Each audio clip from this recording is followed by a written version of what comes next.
Hi, I'm Kevin Degnan, Global Head of Structured Finance and Covered Bond Ratings at Fitch.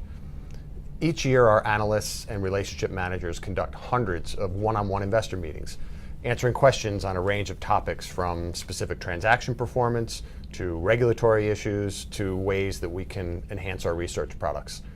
Unfortunately, we can't visit all investors, but we can provide market participants with insight into the types of questions that investors are asking and how our analysts are responding.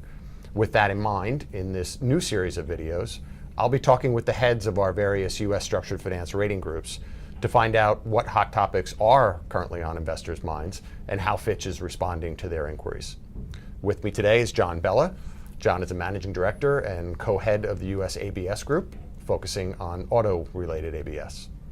John, thanks for joining us. Oh, it's great to be here. Thanks for having me. Let's start with prime auto ABS. It seems like performance has been pretty stellar for the last several years. Are we seeing any signs of a deterioration in underwriting quality that would cause us to be concerned about future performance? You're right. Delinquency and net loss measures, performance is as good as we've seen. It's actually close to the historical low numbers that we've witnessed. And this has really been a trend that we've seen since 2011.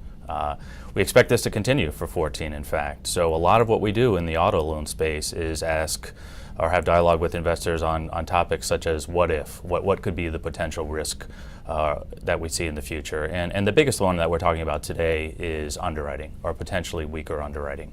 And you know, we're seeing some of that currently, and the biggest clue or signal on how that might be happening is when we look at the lowest FICO tier buckets in pools or the lowest credit tier distributions in ABS pools. Some investors don't know or perhaps don't realize that in fact there's a small component, and always has been, 4 to 7% roughly of non-prime or subprime collateral in these pools.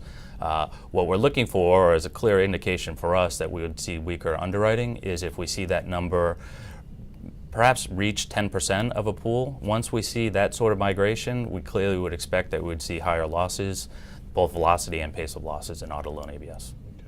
So it seems we're fairly comfortable with the performance outlook on the prime side. Mm-hmm. Are we as sanguine about the performance outlook on subprime auto, particularly given the dramatic increase in the number of issuers and volume there? Definitely not. Definitely not. For one, the variation that we see in loss performance in the subprime space is huge. We're talking 5 to 6% on the low end if we're in the non-prime range, to 25+% if we're looking at deep subprime issuers. That's compared to 50 basis points to 1.5-ish% on the prime side. So a clear difference there. A lot of the dialogue that we're having with investors that seems to resonate the most is on two topics: competition and tiering. Clearly, over the last couple of years, we've seen a lot of new entrants in the subprime space, all going after or targeting weaker borrowers with weaker credit profiles. We've seen this story before, so we feel there should be differentiators, or there clearly are key differentiators in the space.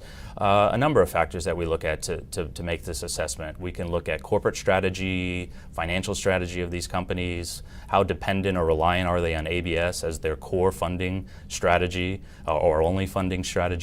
How is the servicing or operational platform of these companies, staffing, technology, use of technology in servicing. And then are they startups, or are they near startups buoyed by private equity money with aggressive growth targets versus companies that have been around for a number of years that have managed even subprime portfolios through poor, weaker credit environments. These are the questions that we're asking. Listen, we know in this space that there's a high correlation to unemployment and jobs. We know that there's hyper competition today. We know that aggressive underwriting is taking place on a borrower that is of weaker credit to begin with. So we believe that a number of these issuers, only a few of the select issuers or tier 1 issuers warrant AAA ratings, regardless of the credit enhancement profile in these deals. Very good.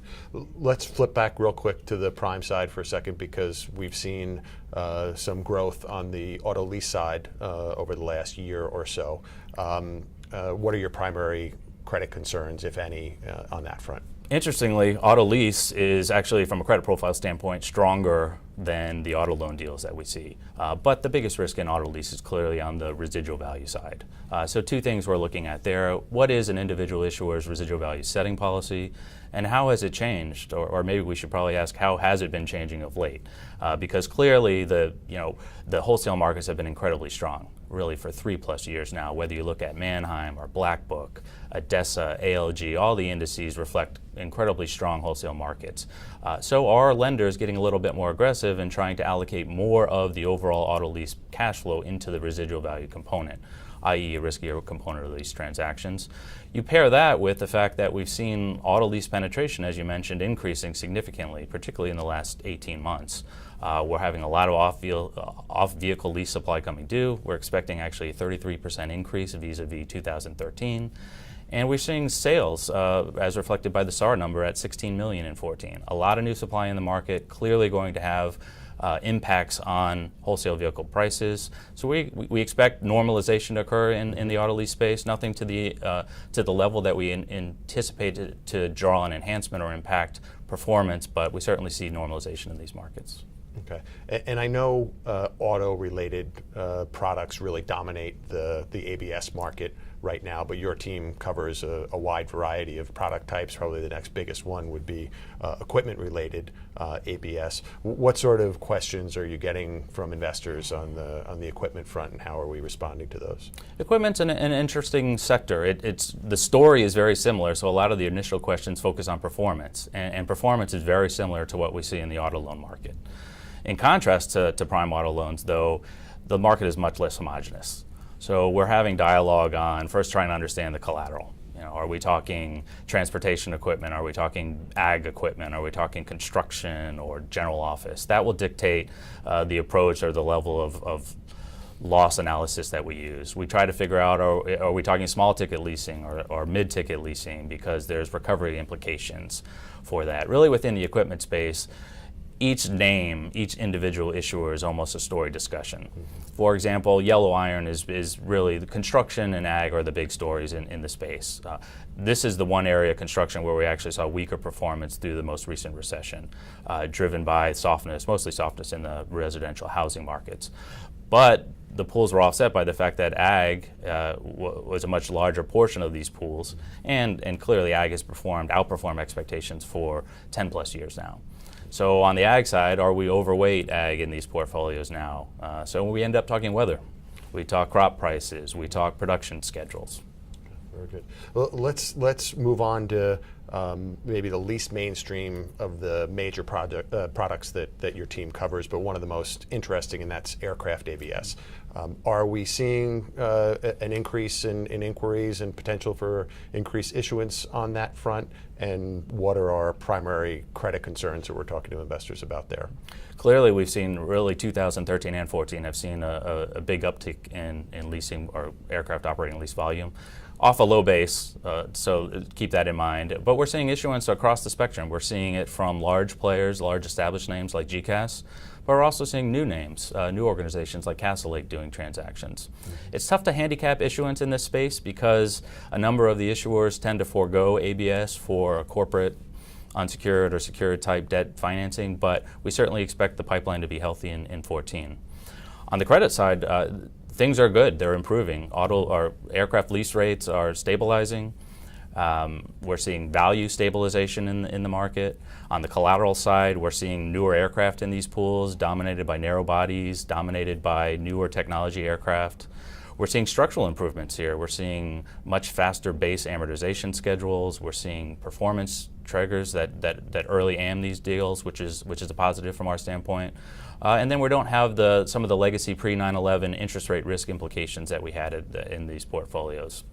Lastly, well, certainly a relative comment, the many global airlines are in a much healthier position today than they were a handful of years ago. And we expect that to continue in the near term.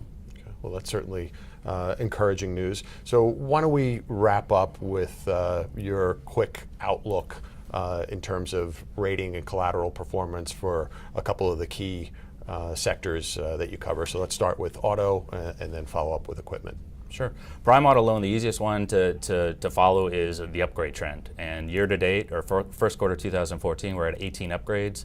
That compares to 13, same period of time in 2013. We expect that pace to continue and in fact outpace the numbers we saw for all of 2013. So positive performance trend in the auto space. On the equipment leasing side, very interesting. Again, we expect stable to positive performance there.